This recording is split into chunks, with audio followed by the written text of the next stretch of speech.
ગણિત અધ્યયન સંપૂર્ણ ધોરણ 1 એકમ 11 કેટલી વખત, જેમાં પહેલાં ચિત્ર આપેલું છે તે ચિત્ર આધારે આપણે જૂથની સમજ આપવાની છે.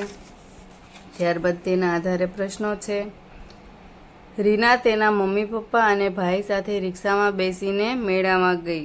પપ્પા ટિકિટ લેતા હતા ત્યારે તેણે અને તેના ભાઈએ ઘણી બધી રિક્ષા, કાર, સ્કૂટર, સાયકલ અને બસ જોયા. એક રિક્ષાના 3 પડ્યા, તો અહીંયા 4 રિક્ષા છે, તો કુલ કેટલા પડ્યા? તો 3, એક રિક્ષાના 3, બીજી રિક્ષાના 3, ત્રીજી રિક્ષાના 3 અને ચોથી રિક્ષાના 3. 3 ને 3 6, 6 ને 3 9 અને 9 ને 3 12.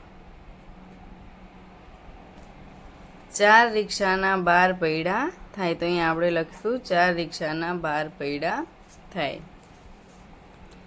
ત્યારબાદ એક હરોળમાં 6 કાર, તો આવી 2 હરોળમાં ખાલી જગ્યા કાર થાય. તો જો અહીંયા એક લાઈનમાં 6 કાર છે, તો અહીં આ 6 અને આ 6, તો 1 2 3 4 5 6 7 8 9 10 11 અને 12. તો કેટલી થઈ? 6 ને 6 12. તો અહીંયા આપણે 12 લખીશું. 6 2 વખત ગણીએ એટલે કેટલા થશે?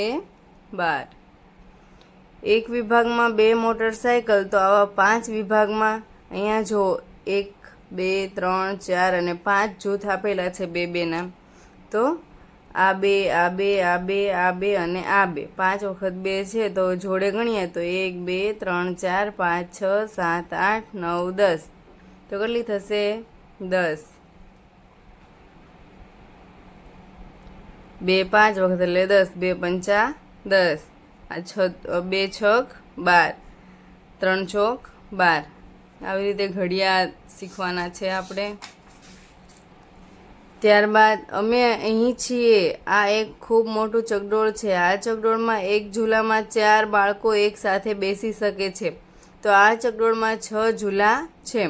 તો હવે આ 6 ઝૂલાના, આ ચકડોળના આમાં છે આ ઝૂલાના 4, પછી આના 4, પછી આ ટોકરીના 4, આમાં 4 બેઠેલા છે, આમાં 4 બેઠેલા છે અને આમાં પણ 4. તો બધા ભેગા ગણો તો 1 2 3 4 5 6 7 8 9 10 11 12 13 14 15 16 17 18 19 20 21 22 23 અને 24. તો કેટલા થશે? 24. 4 6 24. તો અહીંયા આપણે 24 લખીશું. ત્યારબાદ જલેબી છે. ચકડોળમાં બેઠા પછી બાળકોએ જલેબી ખાવાનું નક્કી કર્યું. જલેબીની એક ડીશમાં 3 જલેબી આવે છે. બાળકોને 6 ડીશ જલેબી મંગાવી. તો જુઓ, આ 3, પછી આ ડીશની 3, આ ડીશના 3, આ ડીશના 3 અને આ ડીશની 3 જલેબી અને આ ડીશની 3 જલેબી. હવે બધી ભેગી ગણીએ તો 1 2 3 4 5 6 7 8 9 10 11 12 13 14 15 16 17 ને 18. તો કેટલી જલેબી થઈ કુલ? 18. 6 વખત 3 એટલે 18. 6 તેરી 18, 3 ચોક 18, 6 તેરી 18, કુલ 18 જલેબી થશે.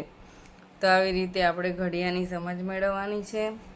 ત્યારબાદ એક જોડીમાં 2 રેકેટ છે. અહીંયા એક જોડીમાં કેટલા રેકેટ છે? તો કે 2 રેકેટ છે.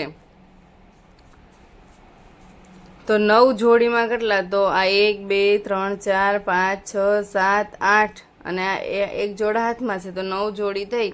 તો આપણે 9 વખત 2 લખવાના છે. 2 2 2 2 2 2 2 2 અને 2. બધા જોડે ગણશું તો કેટલા થશે? તો કે 1 2 3 4 5 6 7 8 9 10 11 12 13 14 15 16 17 ને 18. તો 18 થાય. 9 વખત 2 મૂકીએ એટલે કેટલી સંખ્યા થશે? તો કે 18. કુલ 18 રેકેટ છે. 9 દુ 18, 2 નવા 18. રાઘવ દુકાનમાંથી રબરના અમુક પેકેટ, પેન્સિલના પેકેટ અને સફરજનની ખરીદી કરે છે. તે દરેક કેટલી વસ્તુઓ ખરીદી છે તેની ગણતરી કરો. ચાલો, રબરના પેકેટ એને લીધા, તો કેટલા પેકેટ લીધા છે? 4 પેકેટ. 4 પેકેટમાં 2 રબર છે, તો 2 2 2 અને 2. આ પેકેટના 2, આના 2, આના 2 અને આના 2. તો બધા કેટલા રબર થશે બધા ભેગા થઈને? તો કે 1 2 3 4 5 6 7 8 8 રબર થશે. તો 4 વખત 2 એટલે કેટલા થશે 8, 4 દુ 8. કુલ કેટલા રબર લીધા રાઘવે? તો કે 8. આવી રીતે કરવાનું છે. ત્યારબાદ પેન્સિલના પેકેટ લીધા તો એમાં એક પેકેટમાં 3 પેન્સિલ હતી. તો આ પેકેટના 3, આ પેકેટના 3, આ પેકેટના 3, આ પેકેટના 3 અને આ પેકેટના 3. હવે બધા જોડે ગણો તો 1 2 3 4 5 6 7 8 9 10 11 12 13 14 15. તો અહીંયા આપણે શું લખીશું? 15. 5 વખત 3 એટલે 5 તેરી 15. 5 ગુણ્યા 3 એટલે 15. કુલ કેટલી પેન્સિલ લીધી અને 15. પછી સફરજન. એક ટોકરીમાં કેટલા સફરજન છે? 4. તો 4, પછી બીજી ટોકરીના 4 અને ત્રીજી ટોકરીના 4.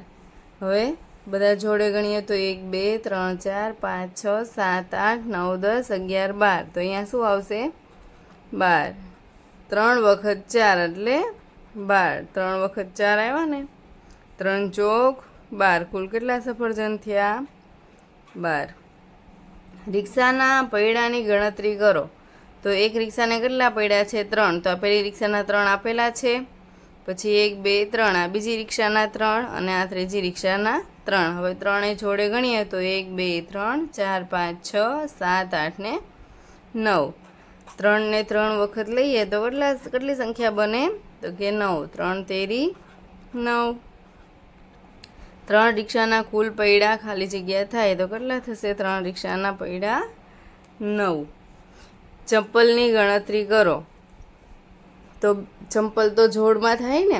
તો આ ચંપલ 2, આ ચંપલ 2, આના 2, આના 2, આ જોડના 2 અને આ જોડના 2. 6 જોડ ચંપલ છે. તો ચંપલની સંખ્યા કેટલી થશે? 12. 6 વખત 2 લીધા એટલે 12. 6 દુ 12. અહીંયા 2 કેમ આવે? કારણ કે અહીંયા એક જોડીમાં 2 2 છે એટલે ચંપલની કુલ સંખ્યા 12 થઈ. ગાડીના પૈડાની ગણતરી કરો. 4 વ્હીલ છે તો એક ગાડીમાં કેટલા પૈડા હોય? 4. પછી આ ગાડીના 4, આ ગાડીના 4 અને આ ગાડીના પણ 4. હવે બધા ભેગા ગણીએ તો 1 2 3 4 5 6 7 8 9 10 11 12 13 14 15 ને 16. 16 થશે. 4 ગાડીના 4 પૈડા એટલે ચોખ્ખું 16. 4 ગાડી 4 પૈડા ચોખ્ખું 16. 4 ગાડીના કુલ 16 પૈડા થાય. હવે હાથની આંગળીની ગણતરી કરો. તો એક હાથમાં કેટલી આંગળી હોય? 5. આ હાથની 5, પછી આ હાથની 5, આ હાથની 5 અને આ હાથની 5. હવે બધી ભેગી ગણો તો કેટલી થશે? તો કે 1 2 3 4 5 6 7 8 9 10 11 12 13 14 15 16 17 18 20 21 22 23 24 ને 25. તો 25. 5 ને 5 વખત આપણે લઈએ તો શું બનશે? તો કે 25. 55 25. 5 હાથની કુલ આંગળીઓ 25 થાય. કેટલી થશે? તો કે 25. ત્યારબાદ દડાની ગણતરી કરો. તો એક બોક્સમાં કેટલા દડા છે? તો કે 1 2 3 4 5. તો અહીંયા આપણે 5. પછી 1 2 3 4 5 તો એના 5. પછી 1 2 3 4 5 તો એના 5. તો કેટલા થશે? ભેગા ગણીએ તો 1 2 3 4 5 6 7 8 9 10 11 12 13 14 અને 15. તો અહીંયા આવશે 15. તો આપણે 3 વખત 5 લીધા. 3 બોક્સ થયા ને? 3 વખત 5 એટલે કેટલી થઈ બોલની સંખ્યા? 15. તો અહીંયા આવશે 3 પંચા 15. 3 બોક્સમાં દડાની કુલ સંખ્યા 15 થાય.